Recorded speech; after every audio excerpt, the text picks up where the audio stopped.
Hello and welcome to System Mastery, the podcast where we are tsundere for a dead horse, 1d6 frying pans at a time. This week, we're going to discuss Big Eyes Small Mouth 2nd Edition. It's the anime game that tries to encapsulate all the genre into one easy package, and it's honestly not that far off from accomplishing the goal. And now, a book that isn't all that bad, despite our incredible misgivings and like 30 pages of drawbacks, on today's System Mastery.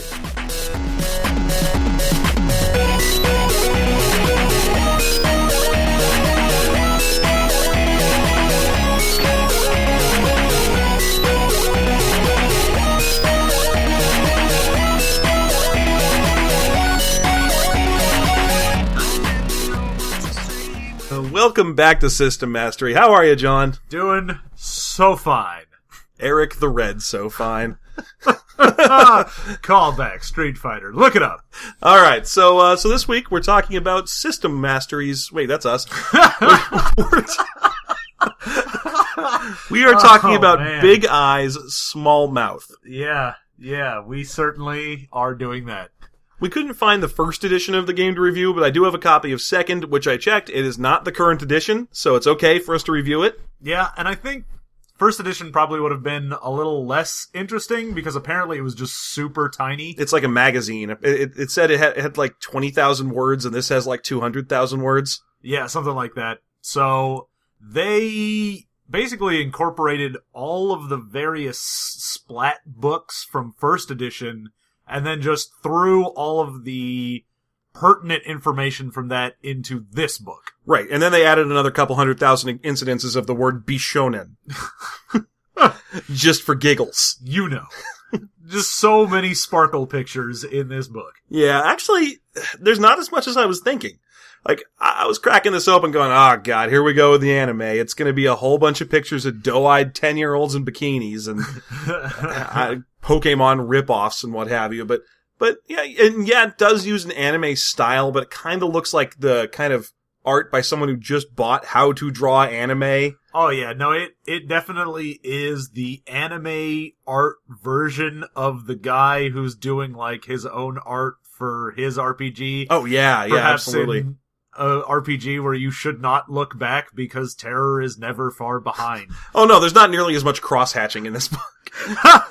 There's a distinct lack of fat knife clowns. Well, there was a distinct lack of fat knife clowns in Don't Look Back, too. There's just the one on the back of the book. You wouldn't even see him if you followed the instructions that the book's title gives you. Don't look on the back. There's a fat knife clown. Ah! Fat knife clowns are never far behind.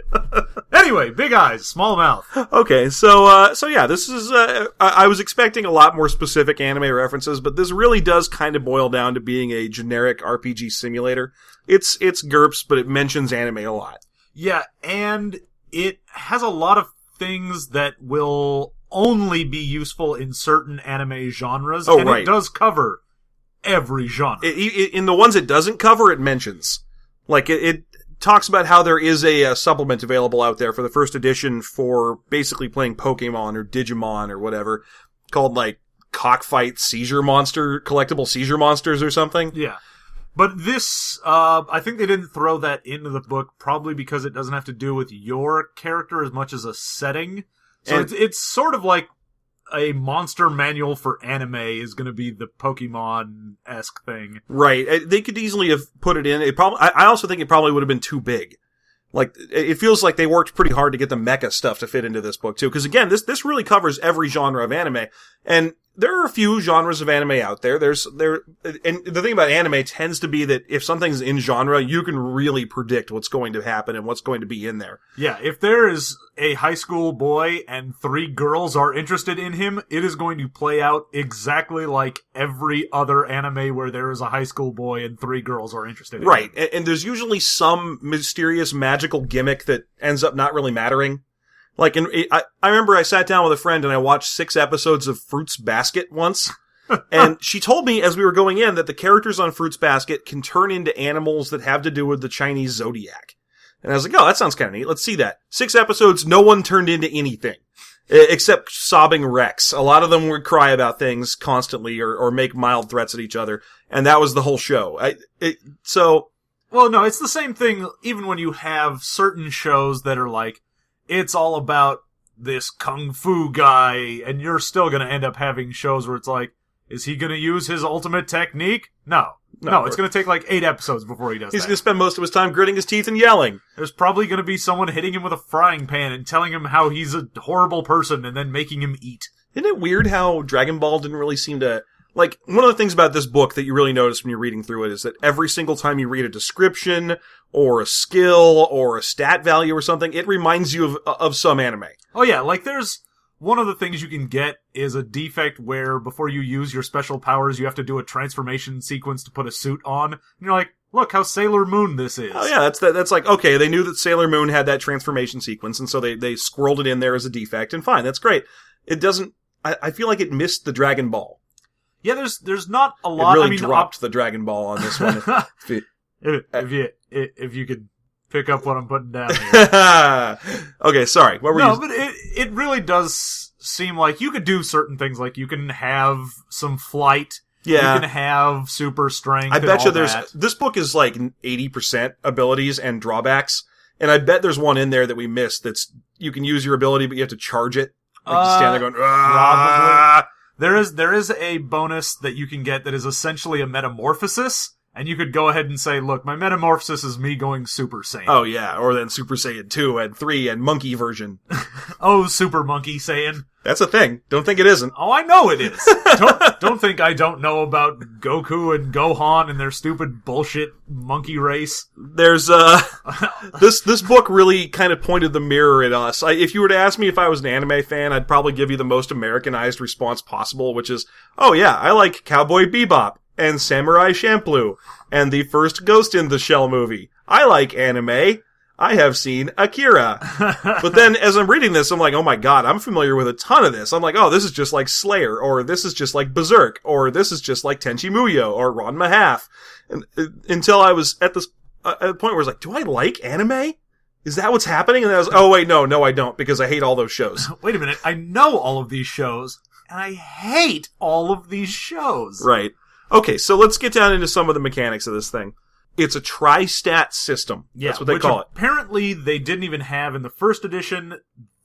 Someone else named his system for him later, and so they adopted it. This is the first time that they used that name, the tri-stat system, for their game. Now, the 3 stats in question are body, mind, and soul. Yeah, so breaks it down to be super simple. It is, your body is your generic how strong or quick or tough you are, and mind is how smart you are, and your soul is your general ability to withstand horrible things happening to you. Magical energy and that, yeah. Yeah. It's kind of a catch-all for the other two. It's your ki and your energy and your magic and your ability to withstand pain all rolled into one. Yeah.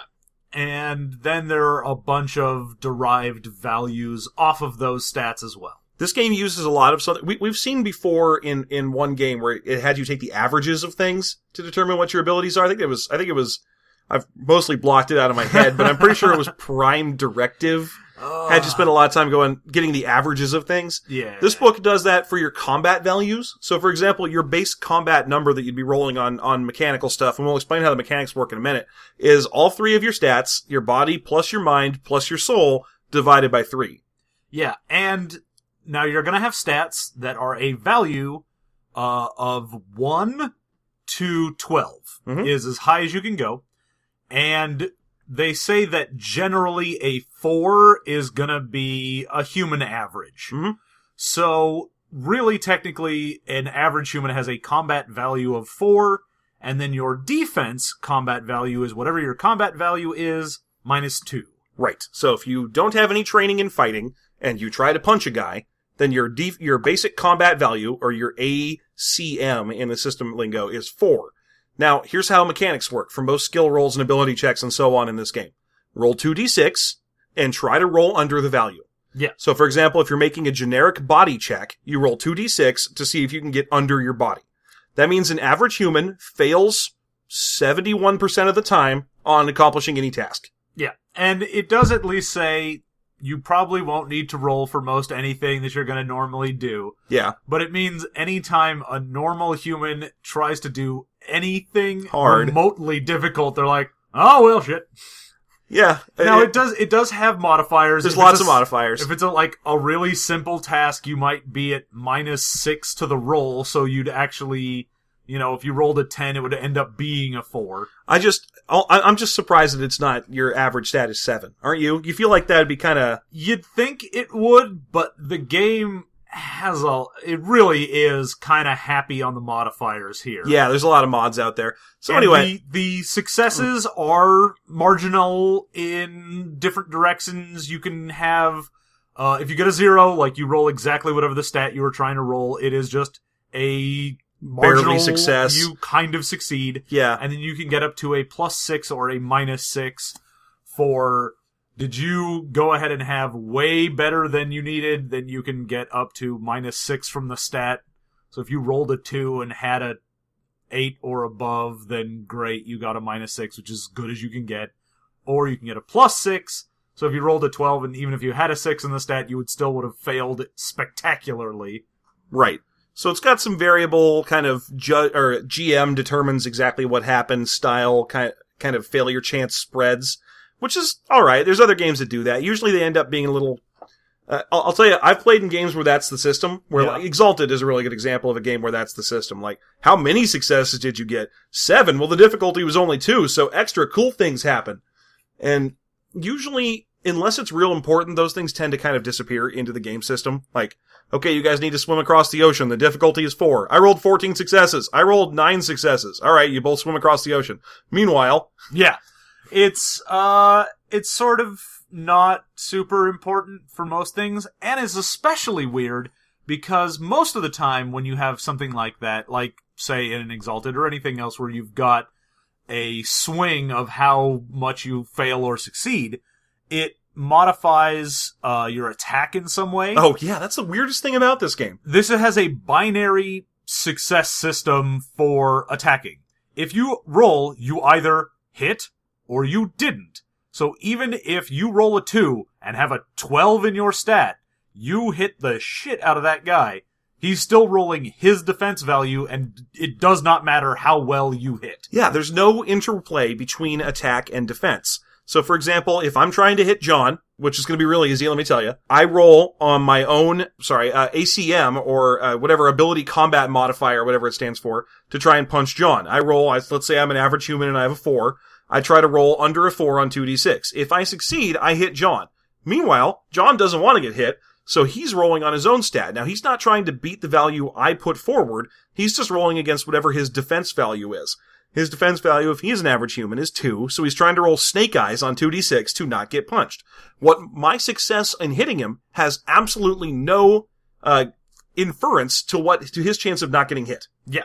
So if you have someone that's I've got a amazing to hit you roll. My attack value happens to be an 8 because I'm just really accurate, and I rolled a 3. I've got a +5 normally on this, which would be just about as good as you could get on a success. If the other guy has a crap defense value and it's 4 and he rolls a 3, he only succeeded by 1 compared to my succeeding by 5, but he still succeeded, so fuck you. It's so weird. I mean, let's say you're an average human in this game, and the game doesn't even use average human as an example. They say someone who has a basic combat value of 5, which means that their basic defense value is 3. Okay, let's assume that. Your basic defense value is 3. That means anytime you try to not get hit by something, you have about a, 16% chance to not get hit by that thing. Yeah.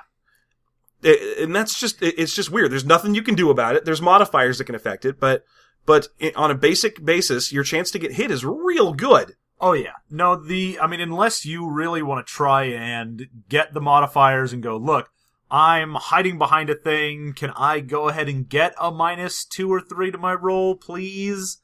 And even then, if you look at it, you're okay, I have a defense value of 3, and I'm taking cover, and I don't want to get hit. Alright, awesome. You get a -3 to that. You're still at 6, which means you're still, on average, more than half the time going to get hit anyway. Yeah, even if you build an amazing character, you're still having a really hard time not getting hit by things. Now, you can do a full defense maneuver, where you do no actions. All you do is try not to die, and that gives you -2 on whatever your defense for the turn is.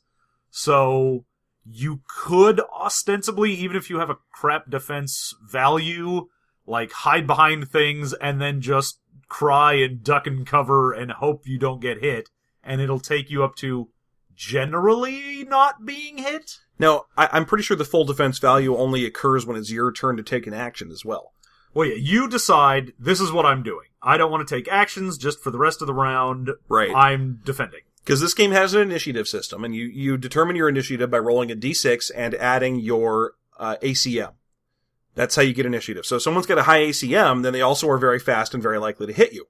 So if they roll above you on ACM, they're going to say, I swing at you. And you're going to say, I guess, I don't know if you're allowed to take full defense at that point, or if you have to wait until it's your turn and then go, all right, I'll take full defense. So all these people who are faster than me already hit me. Whoops, no good. Well, I think you can either decide you want to use the defense value when someone hits you, or you go, all right, it's my turn. I just got punched a lot. I'm going to go full defense, and then it'll last until my next action. Right, and you can also buy a lot of extra attacks in this game. So make no mistake, if you're playing this game, your goal is to go first and hit a lot before the other person gets to do anything. Because chances are they aren't going to be able to defend against it. Yeah. Which is just kind of odd that defense value is so good, but it's almost impossible to get to a point where you would be able to reliably count on it. Now, that's basically true. There are some exceptions in the game system. The notable one being that this game has a variable amount of points that you start with to build your character, because it's got so many different settings you can play in. If you're playing as high school students whose primary job is to just make it to class on time and maybe be better than each other at volleyball, you can start with like 20 character points to build your character with. Yeah, and that's considered a low power game. Yeah, and it's easy to say, okay, instead you guys get 60 points because you're space rangers or, whatever. And so that means that characters can have wide ranges of compatibility, wide ranges of attack and defense. It's just weird that defense and offense don't seem to have anything to do with each other. Yeah. So the book gives a range of starting point values. It goes at the extreme low end. It says you can do 15 to 25 as a low power game. Mm-hmm. And then I think it goes up to like 70 or something for a high power game. Yeah, for if you're like playing as, god type characters fighting. Yeah, you're one of those characters that's like, I run around and I've got, a demon inside me and I kick the shit out of everything. I guess it's for like playing Bleach. Yeah. Yeah, okay. So, they've got that range, and you can spend your points on, it's 1 point per attribute point that you have in your mind, body, or soul. And you're going to want to spend at least 12 of those points in there to be even an average human on all 3 of those. Well, that's the funny thing. Since the game uses averages, which are a terrible game mechanic, if you are a game designer listening to us, don't use averages for anything. Because they require too much investment to raise later on in the game. So basically, yeah, you need to get your 3 stats up to a number that is divisible by 3, because otherwise you calculate all your values by your 3 stats divided by 3, rounded down. Yeah, and so even then, though, you look at something like, say you're doing a low-power game. Your GM says, yeah, I want this to be one of those, like, teenage romance dramas, and we're going to set you in a high school, you're going to be regular high school students, you have 15 points. All right. I refuse to play that. That sounds stupid. Well, even if you don't refuse. I'm sorry, carry on. It's going to be, basically, if you go, look, I made an average guy. I'm a dude. That means you have 3 points to spend on anything else, and there is like 100 pages of shit to spend points on. Yep. This game has more abilities than any game I've ever seen. It is insane how much crap there is to spend points on. Right. And if you have like 60, 70 points to spend, then sure, you can probably pick up stuff like interstellar flight or the ability to shoot lasers or sorcery or whatever. It does a good job of saying, okay, you're a high school student. What's your one unique thing about you? I guess I'm kind of good at girls like me, because you don't have the points to afford a mecha or whatever. It's not terrible. It is a little odd just exactly how much stuff is crammed in here and how careful they are to try and keep you from spending it in the wrong way. Like, they don't want you to make a mecha that's a wizard. Yeah, and they also have a lot of point values for a lot of things that are fairly restrictive as far as I've seen. and makes it so that you wouldn't really get like, okay, I'm a super duper amazing sword saint, and also I happen to be able to turn invisible and fart fire. Okay, great. Because of the point values, you would have to be doing an extremely high-powered game before you got to the point where anyone had more than probably a gimmick. Right. And the fact that it seems like they assume most anyone will have maybe 1 or 2 gimmicks. The fact that there's like 70 different gimmicks to choose from is, I like it a little, but it's also just so much overload. Well, the problem is that it doesn't work the way that you think it would. Like say for example, oh my god, look at all these gimmicks. This is amazing. Let's build our game. We're going to play a robot combat pilot game. Oh, okay, great. How many points do we get to start? 30. Oh, that's great. Okay, I'll set my stats so that 4 each, so I have a decent combat value. And what does that leave me enough points for? 1 gimmick. Is robot piloting a gimmick? Yes. Yeah. Owning a big mech is a thing you can buy with points. Yeah, which means that everyone's gimmick is going to be the same thing, even if there's 70 gimmicks available to choose from. Because we're all robot pilots, so we better all take robot piloting. Yeah. So unless you really want to have it be like, one of the other characters is, I don't know, one of the mechanics for your big mech, then pretty much everyone is going to go, alright, I had to spend points on my attributes, and then I had enough left over to buy a mech, and then maybe make my mech interesting? A little bit, yeah, maybe. And then the last character is the hottest singer in Mega Tokyo. Whee! Alright, great. Mega Neo Tokyo. How are we going to fit that into the game? Via narrative convention, because we're doing it as a movie? No? Oh, well, too bad. Yeah. Sorry. It's kind of weird. And they have a weird split for what you get as a benefit as well. Like, certain things are obvious. So, you do more damage. You have more hit points. You're sort of standard benefits. Oh, right. But everything is 6 points worth of value. So there's some things that are like, you can get 4 points versus 6 points, and it doesn't seem like, why would you bother? And there are even some abilities that you're like, okay, you have, contamination is a bonus that you get. And it's the vampire bite, the werewolf scratch, the zombie bite, that sort of thing, where you can turn someone else into whatever you are. Mm-hmm. You can get that as a bonus, and the more points you put into it, the faster the transformation goes, and that's pretty much all you get out of it. Right. And how hard it would be to stop the transformation from happening as well. Yeah, and it's the same thing with the drawbacks. There's drawbacks that just make things happen faster or slower. One of the examples I can think of is a mecha drawback that's the amount of time it takes to start the mecha. Yeah. You can have, it starts immediately, which is no drawback, or it starts in several minutes, which is a minor drawback, or it starts in hours, which is a major drawback. So if you spend 6 points, you're gonna sit there cranking your mecha up for 2 hours. If you earn 6 points, yeah.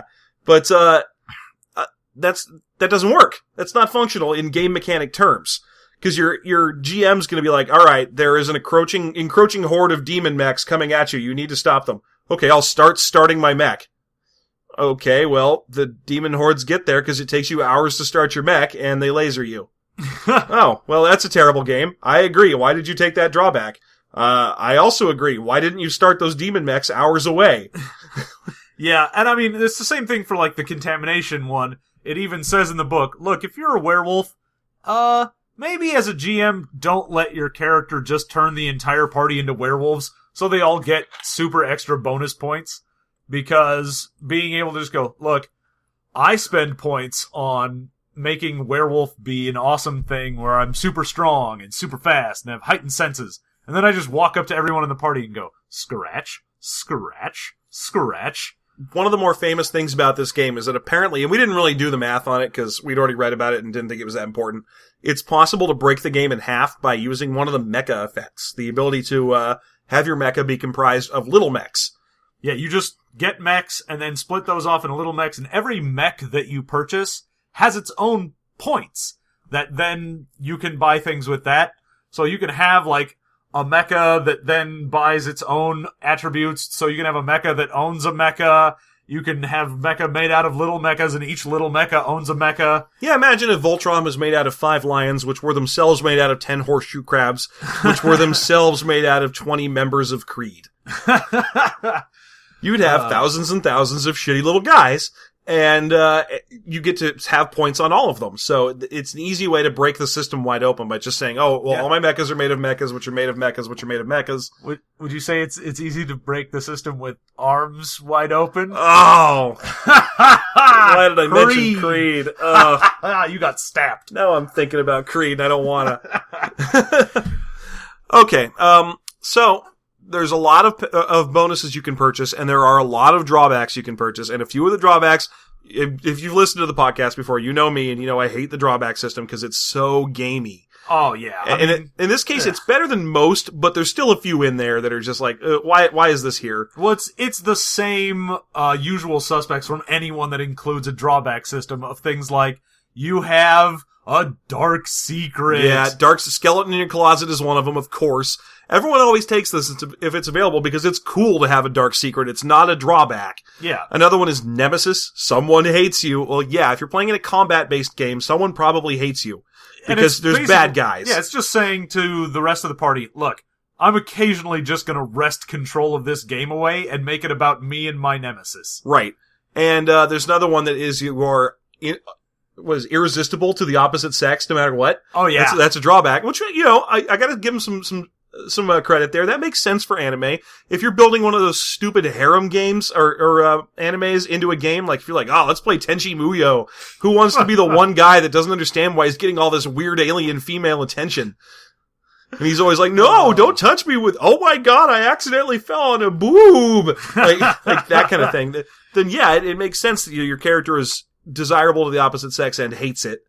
Yeah, and, you know, you've got a bunch of other random goofy ones, too, so... Ageism is the very first one, and it's that, people don't trust you because of how young you are. And then it has a sidebar that says, this doesn't apply to old people because in Japanese culture, the old people are respected.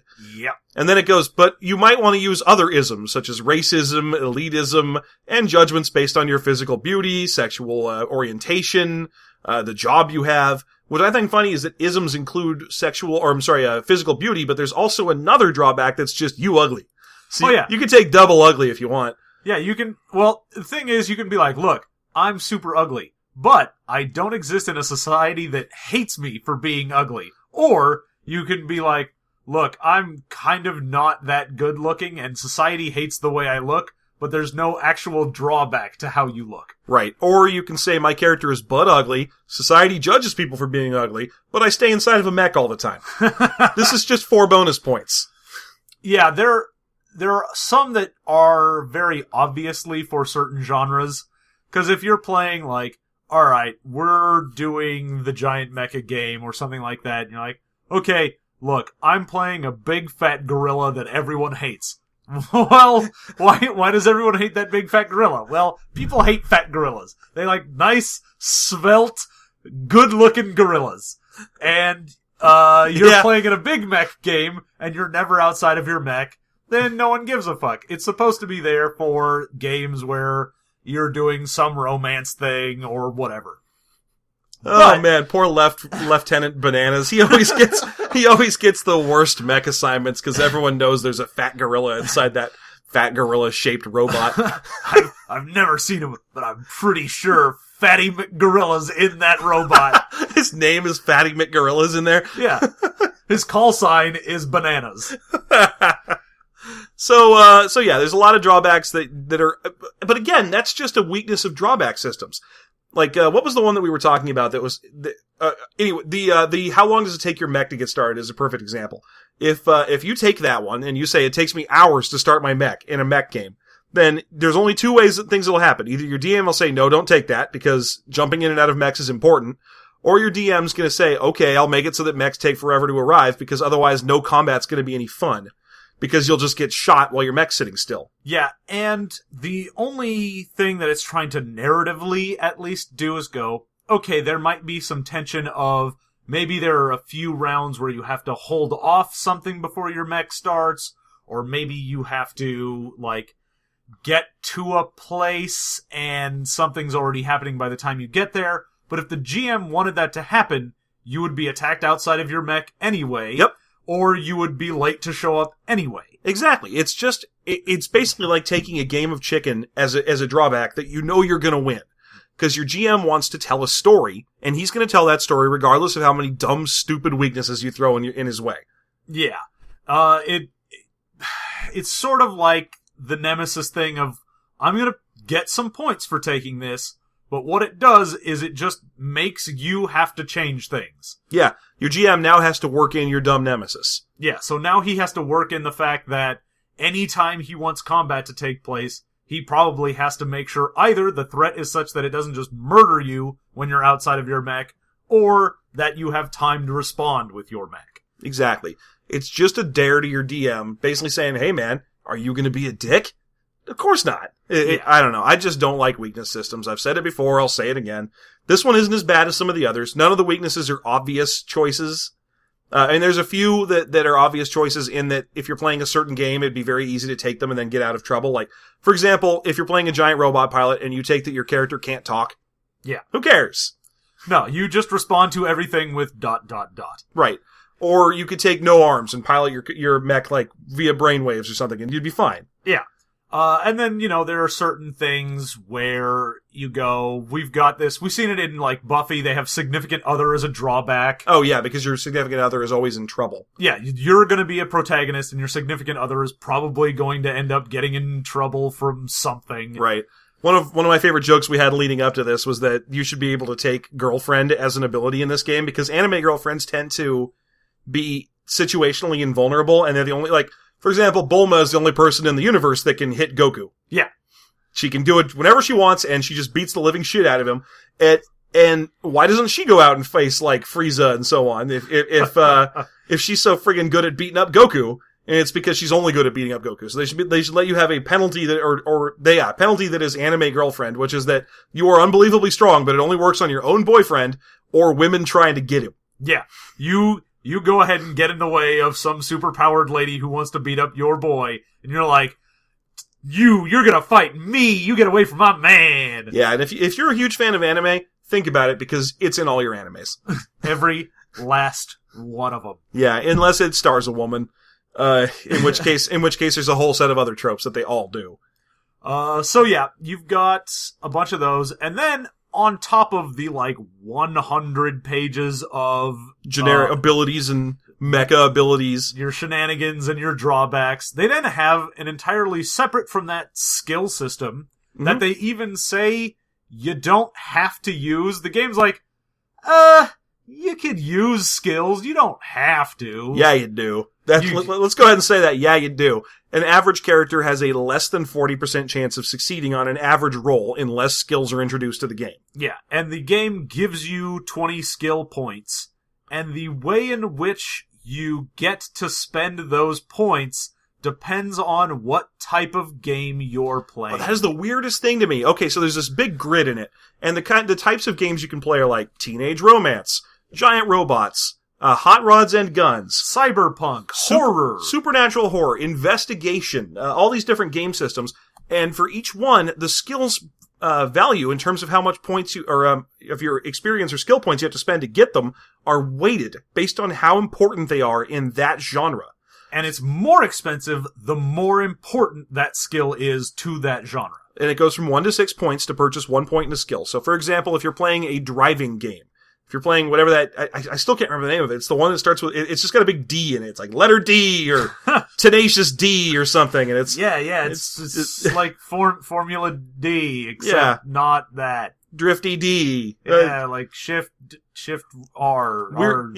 Weird lipped rectangle mans and their shift or their drift based racing, the anime. Yay. That's what it is. And in that, in a racing game, it costs 6 points to pick 1 point of driving. Yeah.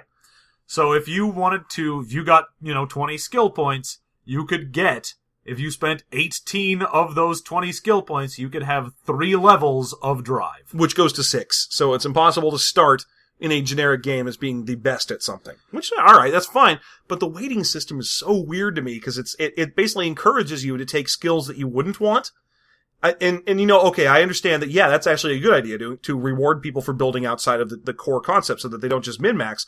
On the other hand, what it's going to lead to is players trying to solve all their problems with stupid skills. Alright, I'm playing Cyberpunk. It's 1 point for cooking. How can I bring down Megacorp with my cooking? Oh, can I cook bombs? Oh. And this is going to be your GM. I have to go, no, you can't cook bombs. Can I cook the books? No one will come outside of the building for your poisonous taco party. Oh, but I made this banner that says poisonous taco party and everything. You should have put more skills in subterfuge.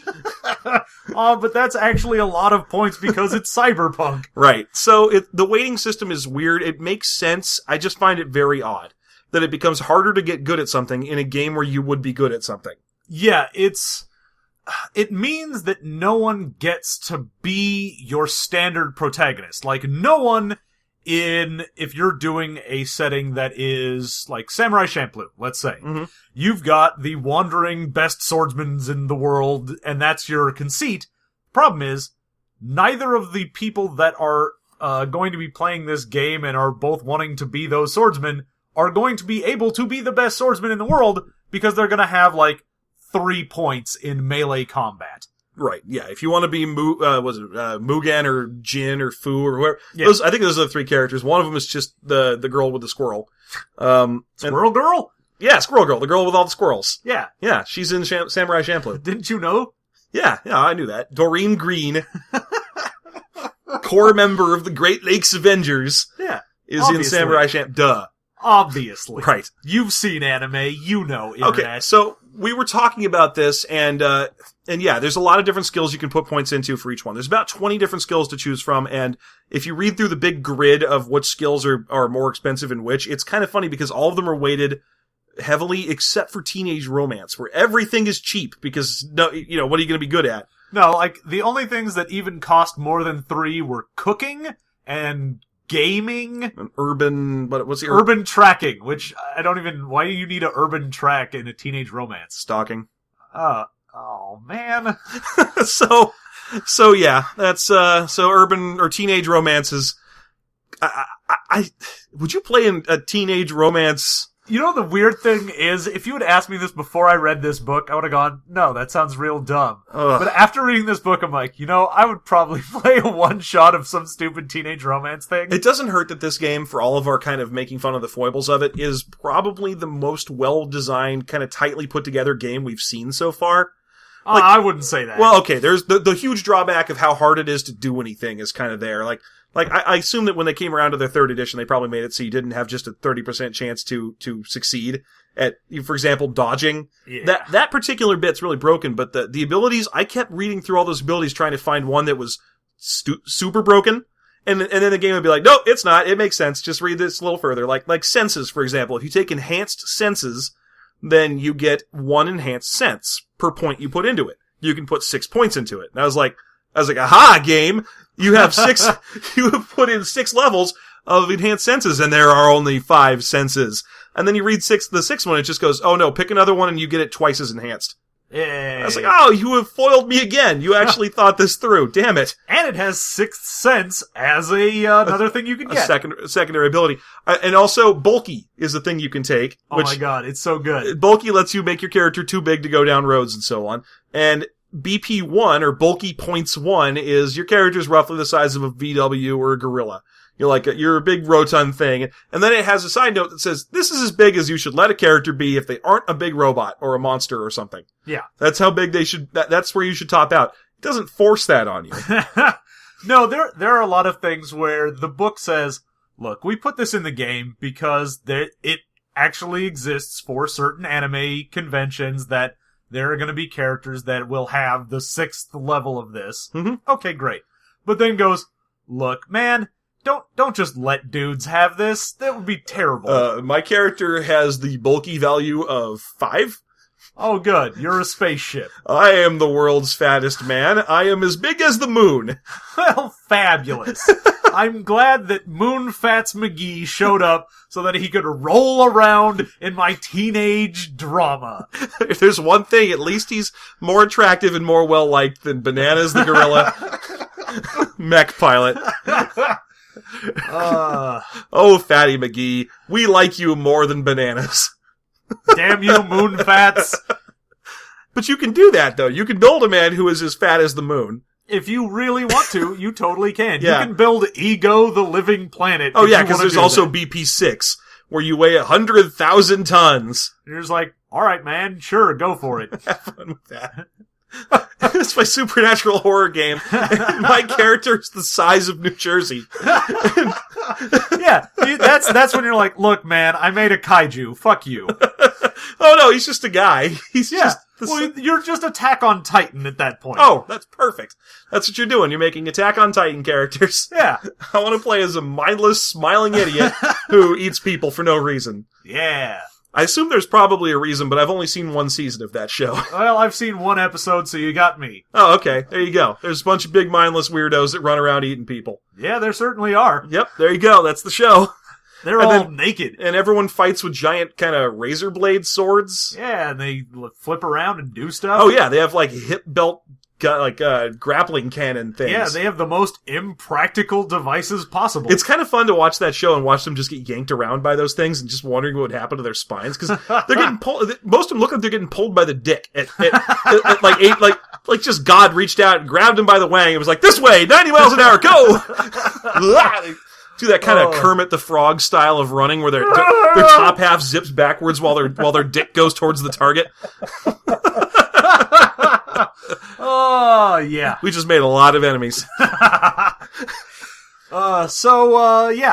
And then, you find out eventually all of your skills, and you do that, and it takes the book till past this point. Oh, it's like page 136. Before it finally tells you how you roll for things. The book is 210 pages long, and on page 136, it explains how to roll for things. Yeah. Up until this point, it was just like, you'll have this number, and then these numbers, and you'll have a success like this, and then you'll have points in these, and you're like, what does that mean? Well, since everything gives you a bonus of like -2, you kind of get the notion that it's going to be a roll low system. But the first time you read it, you're like, wait, that doesn't sound right. It's like, you get a benefit of -3 to your body roll. Which, it's just a pet peeve of mine anytime a game does roll under and has things where it's like, you get a -2 bonus. I'm like, oh god, that fucking hurts to read. It's not quite as bad as Don't Look Back, where your like stats had negative values on them. Yeah. What's your fit and Don't Look Back? -1. Well, yeah, it's also, not quite as bad as, say, THAC0 or anything like that, because you don't have to try and calculate shit that's super weird. THAC0 is practically where we derived the name of this podcast from. Because that's what made people so proud of themselves back in 2nd edition, to be like, I figured out how to calculate versus subtracting 20 from a thing, and then blah, blah, blah. Like, yeah, I mean, I can still run THAC0 calculations in my head, but it's just it's pointless and stupid. Yeah, it doesn't need to exist. Yeah, so I'm sure Roll Under has a lot of different useful things, and, it might even be thematic for certain games. I just hate seeing any modifier for it when something's like, you're +4 to this roll. It's a bad thing. And it just, I don't know, it rubs me the wrong way. Yeah, I can see that. I mean, generally speaking, there isn't that much of a point to it, but almost every game we've played has had something that they think is either the novel or the new ideal way to mess with a 2d6 or 3d6 bell curve. And, I understand that you're trying to go, I can't just copy someone else's system, so I have to make my own, and doing a thing that's roll under means you can basically take someone else's game system, use the exact same thing, but say, look, you're rolling under instead of above, and now it's your own. I think this is referred to our old podcast day, because that's what Haven did. Yeah. Haven's was that exact. Haven is D20 backwards. Yeah. So it just feels lazy as well to me. It's like, hey, someone else had this game system, and I just reversed it. Okay, great. Yeah. This game doesn't do that. This game system is novel. It's just, I don't know, it feels clunky. But on the other hand, like I was saying before, I'm going to hold to it. This game's well designed. Like, you could play this game and not have a terrible time. The only thing that's missing about it is that the combat system doesn't work. But, okay, fair enough. That's very important. But a minor tweak would make this game very playable. And I think it's really going to depend on what you as a player and what the GM allows you to get. Because of the way that the point system works, and I mean, like, it was 1-to-1 for attributes, But for a lot of the weird, like, 6th level abilities, instead of just 1-to-1, it might have been, 5 points per level or 3 points per level. So if you wanted that level 6 ability, it might have cost you, like, 15, 20, whatever points to get there. Which... It's a lot of points. It feels really restrictive on what you can do, which is both good and bad, because it means you're never going to have anyone doing the thing where, like, a lot of game systems that have a lot of splats or a lot of abilities, the big issue you run into is combining abilities in a way they didn't imagine you would. Yeah. So getting, like, 3 feats that combined let you do some stupid bullshit. This, because you're so restricted, even if you do go, oh man, I have an awesome ability to turn invisible whenever I want and stay that way, and it's super awesome. Alright, but you don't also get the ability to then fly and shoot lasers. Right. That's one of the things that 4th edition D&D does so well, is it gives you this kind of feeling like you're accomplishing something by putting all the pieces together. When you're like, oh, look what I figured out. If I take a cold pole arm and I take this feat and this feat, then I can stop guys from ever getting within 5 feet of me. And you're like, yeah, it took me like 8 different things, but I found this puzzle piece they left lying in here just for me. Whee! Where this game doesn't really, most games don't really do that. That's a level of kind of puzzle design that you don't really see in a lot of games. But yeah, this one in particular... If they do have that, it's less puzzle and more just, we have so many things to choose from, but you're allowed to choose like 12, that some combo somewhere is gonna be broken. Right. Yeah, absolutely. So, hit points in this game are determined by taking your body and your soul and multiplying the result of adding those two together by 5. Yep. So your generic dude is gonna have 40 hit points. Right. Now divide that by 5, and that, your hit points by 5, and that is your shock value. If you take damage in one hit exceeding your shock value, then there is a chance that you'll just bleed out or die or whatever right away. Oh yeah, it's, oh my god, I took massive damage, which that massive damage system exists in a lot of things, and I've never, ever liked it. And I've never used it. Ever. No, I've actually never seen... No, that's not true. I have seen one person at one point go, look, man, you took, like, all of your health in one hit. I'm gonna go ahead and use the shock rules. Right. It's kind of like when you're playing an older game and someone goes, I'm gonna try and wrestle that guy. And you're like, oh man, I'm pretty sure this book has 3 pages of stupid wrestling stuff in it somewhere, but just use your sword. Like, oh no, I'm gonna grapple him. Yeah, it's, alright. In fucking second ed, when you're like, I grapple. Oh, what the fuck does that even do? I don't care. I don't want to look that up. Oh god, use a longsword, you asshole. Right. Usually, system shock rolls are one of the things where that's the same thing. Like, you know they're in the book, but you're kind of, I don't know. And honestly, it just feels like insult to injury. Yeah. Because you're like, look, man, you just took like 3/4 of your health in one hit. How'd you like to also just die? Let's see how that goes. I could see them being useful as tools for eliminating extras. Like, yeah. If you've got some chumps in the game and you're like, oh, I did 40 hit points to him and he only has 50, and your DM's like, oh, he just fucking dies. Who cares? Yeah, you hit him so hard that it doesn't matter anymore. He is bleeding out. Fuck it. I'm done. Right, and that's fine. Applying them to players feels unnecessarily mean to me in almost every situation. And usually they are half your health. In this one, they're a fifth of your health.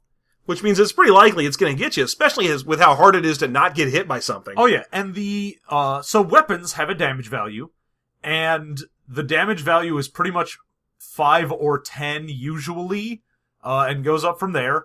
There are, of course, some of the benefits you can get, which will just give you, like, plus 10, plus 20, whatever to damage, which means even if you're like, look, I took a knife, it's plus 5 to damage, I had 1 level of the bonus damage with my knife, I do 15, which means even a guy who has a crap ton of hit points, you're like, stab, you're dead. Yeah. Now, I'm not really happy with you just saying knife. Could you animate that up a little for me? A buster knife? Is that better? Buster knife? See, I was kind of expecting you to go to Wakizashi or Tonto or something. No, man, but buster knife. Buster knife, which is what, 3 feet long, something? Just big square? Yeah. It's basically hitting someone with, like, a big trapper keeper, I think. Yeah, pretty much. That thing never looked... I don't understand. That Buster Sword, that Final Fantasy VII Buster Sword, people fetishize over that thing so much.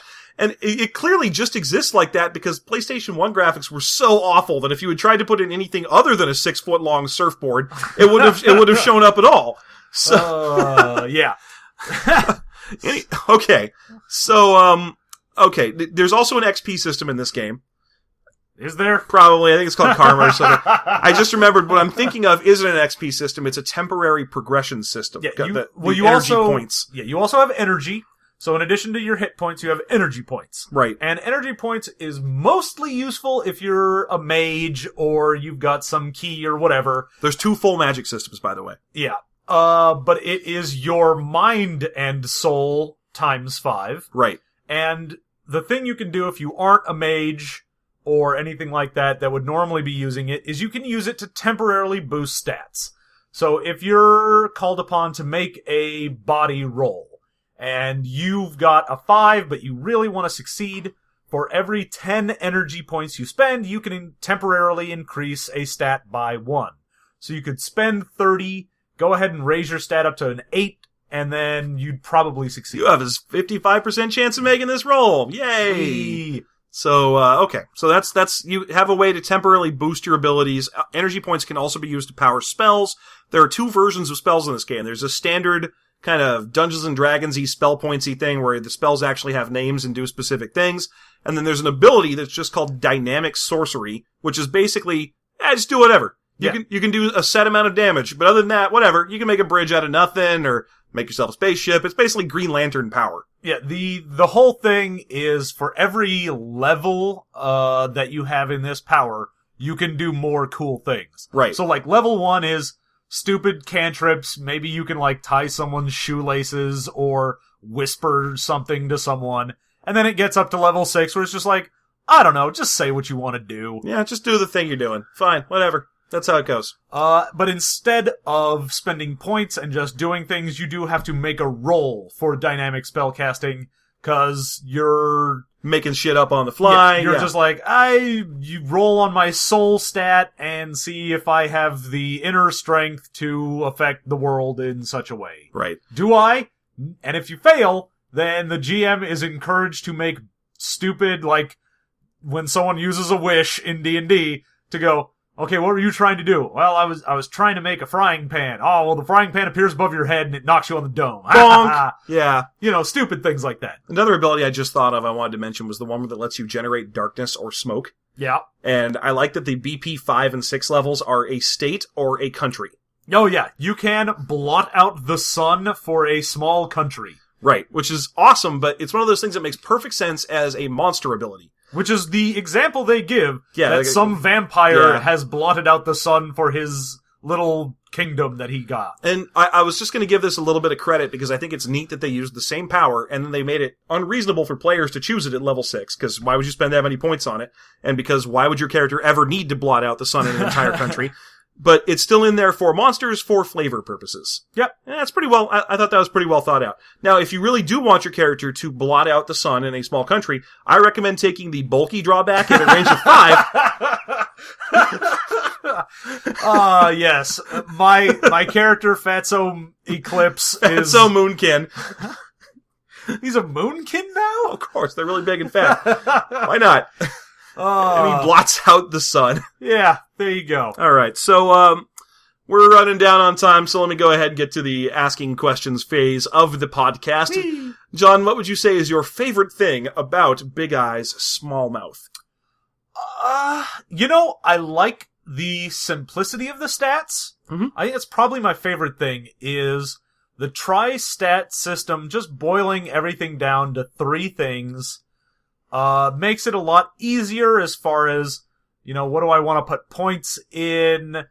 Trying to balance like 8, 9, 12 stats ends up being stupid, and anytime you do that, you of course always end up with one of them is like, dexterity! How pretty you are as well, and you're like, I don't care how pretty I am, I want to be a badass. That's a Palladium thing for sure. Like I'd say, half the stats in Palladium don't do a goddamn thing, and never will. Like, oh boy, my MA is a 26, my mental affinity is really high, what does that do? I don't even know. I can resist psychic control. How often does that come up? Almost never. Almost never. And whenever it does, it's some other mechanic that's included in the power that's being used against you, instead of just checking against your MA. Yeah, it it's just bad. So I like... Yeah, the simplicity is that all three of those stats actually do show up and get use. Yeah, and they basically combine as well, so there is no... Like, your combat value being all three stats, while it's kind of stupid, it does mean you can't just go, look, man, I just put all my points into my body stat, and now I'm a super combat monkey. Well, no, because it's still the average. Yeah.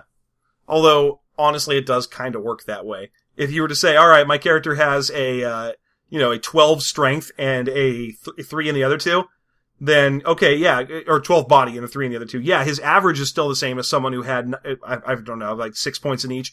But, 6 points in each. But he is way better at the physical abilities that are related to combat. So he is still better at combat than the other people. Except that your combat rolls are still the average, so it doesn't matter what your other crap is. That's true. So, okay, there you go. Favorite thing. That's my favorite. What about you? I'm gonna say I like a few of the abilities in this game a lot. I really do like dynamic sorcery. I really do like the mecha combat generation system. Mm-hmm. I think they did a good job of putting in these abilities and keeping them relatively balanced internally. Like, some of them are clearly way too powerful for the game, but on the other hand, they all make sense when you're reading through them. I kept expecting to find one that was just broken or stupid, but I never did. And so I think they did a good job balancing this thing, and I'm going to give them that. Yeah, I think probably the dumbest one I saw was like, you make animal friends. Okay, well, that's never going to come up. There's always going to be a useless power. That's, but what there isn't is an obvious power. No, there is not anything that's just like, what does this do? It makes you better than everyone. Right. You can't take, for example, the bag of rats trick from 3rd edition. It just doesn't exist. Yeah.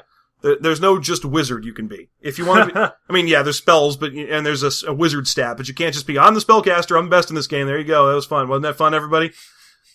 If you want to build an elf or whatever in this game, by the way, you just say you are. There's no races. And no classes. You just build the abilities and say what you are. Yeah, there is a generic bonus and a generic defect stat, and they're like, if you're a race, just pick this and then ask the GM how many points it would take for various things. Yeah. Okay, what's your least favorite thing about Big Eyes, Small Mouth? Oh, God. My least favorite thing has to be the amount of options. Honestly, it's just, while I like the individual ones, it ends up being sort of a paralysis of what to pick. It took forever for us to read this book because of this. Yeah, I mean, just going through every single one of them and looking at every single level of it and trying to decide, okay, do I want to put like 2 points into this or go 4 points and then put 2 points into something else, or how am I going to do this? And there's just pages and pages and pages of stuff. And even if they're well balanced, it just gets to be too much to me. Right, and it wouldn't be that bad if the game was, I don't know, if this was like a computerized character generator, like if this was, an online character builder, and you're like, alright, I'm building a teenage romance, so let's turn off all the non-relevant abilities you could pick for a teenage romance, and let me just look at the abilities that are left. Yeah. It'd be alright, but when you're reading through them, you're just like, what's this one? Oh, let's see, I have sirens on me. Oh, I contain an internal crew of people. Oh, I am a living hive. Those are 2 different powers, by the way. Internal crew and living hive are 2 different powers. So you get through them, it's like, wait, okay, who would have a living hive? And then it tells you, well, a non-mecha would have a living hive by having bees in his back, like a ninja scroll. A mecha would have a bunch of little fighter jets that come flying out of it. You're just like, wait, okay, so what does the crew do? That's people who live on or in you and can repair you if you're a robot. Or I guess maybe inner space is happening in you if you're a human. Or, I don't know, gangbang, maybe? A gangbang. A gangbang is walking alongside you. That's if you're playing a very specific genre of anime. The kind with blurring. So yeah. And your least favorite? Well, it's just the fact that the defense system doesn't work. Your chance to not get hit is so low that it's the only way to play combat in this game is to get a high enough initiative score that you go first and then beat the other guy to death because he can't move. Yeah. And it's unfortunate because otherwise I really enjoy this game, but that little bit is just like, what were you doing? How come attacks don't inform defense at all? Like at all. And they should. It should say, oh, did you do a really poor job of hitting this guy? He has a decent chance of dodging you. Yeah, so that way you could at least try and not die. Yeah. Like even one roll systems, like Dungeons and Dragons, still say, oh, what was your roll? A 15? Okay, you miss. A 16? Okay, you hit. You did slightly better, you hit. In this case, it's just binary. Did you hit? Yes. What about the other guy? I have a chance to dodge, and it doesn't matter what your chance to hit was. Yeah. And I don't know, I just don't like it. Would you play Big Eyes, Small Mouth? I, oddly enough, would. Hmm? And, you know, going off of what you just said and what I was saying earlier, I would even sort of want to do one of those, like, Super Tennis Pro ones, or any of the teenage high school ones, because at least at that point, the fact that their combat system doesn't work doesn't really matter. Oh, yeah, because you're just trying to one-up other guys in the school or something. Yeah, you're just trying to make sure that Senpai notices you. Uh-huh. Yeah, I'm gonna be the best on this swim team. You know, stuff like that, and I go, great, that's awesome. I would play that. I would play that once, and you said you're right. It's a one-off thing to do that, because I hate those shows. You anytime you name one of those shows, it's just a slice of life family drama or school drama from in anime where nothing actually happens and there's no like big reveal where everyone's robots or something. I hate them. I hate them so much because the character beats are the same in every single one of them. They've just filed off the faces and drawn on new ones. But yeah, I'd probably play it once just because there's a lot of genre conventions to make jokes about. Basically, yeah. What is your favorite anime series? Oh God. Surprise question. Oh, fuck. No, why? Why would you ask that? Because I can edit it out if I need to. I want to say I liked Death Note. It was interesting for the first season. Yeah, it definitely fell off the rails a little bit. When it introduced the other character, the new detectives and stuff. Yeah. Yeah, I liked it when it was the first two guys who were against each other. That was pretty fun plotting. Because they were both super weird and awkward, and it was a convention that I hadn't seen before. Yeah, it was definitely something you hadn't seen in anime. Neither of the characters has a, adoring but tsundere girlfriend or anything. It's just a bunch of like cop drama between two crazy geniuses. Yeah, and that was awesome to me. Yeah. I like that. Yeah. I like that show for the same reason I like watching Hannibal now.